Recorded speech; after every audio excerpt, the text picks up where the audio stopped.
දකුණේ උඹලට පිස්සුද බං?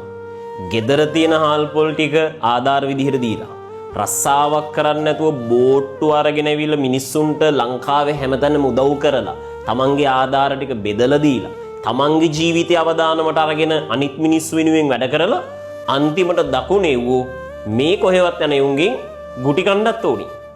බං මේ මහමුහුදත් එක්ක 365 දවසෙම දඟලන එවුන්ට මේ ගම් වතුර කියන්නේ මහ ලොකු දෙයක් නෙමෙයි. පුතේ මම දන්න වැඩියෙන්ම ඉවසන වැඩියෙන්ම ආතල් ගන්න වැඩියෙන්ම අනිත් මිනිස්සයාගේ දුක දැනෙන අනිත් මිනිස්සයා වෙනුවෙන් වැඩිම උදව් කරන ඒ වගේම අසාධාරණයක් වුණොත් මරාගෙන මැරෙන්න හරි එනේ වූ ඉන්නේ දකුණේ. ළමයි ඔය දකුණේ වූ දැන් කීල්ස් එකෙන් මස් ගත්තට කලින් දඩේමේ ගිහිල්ලා මස් හොයාගත්ත මිනිස්සු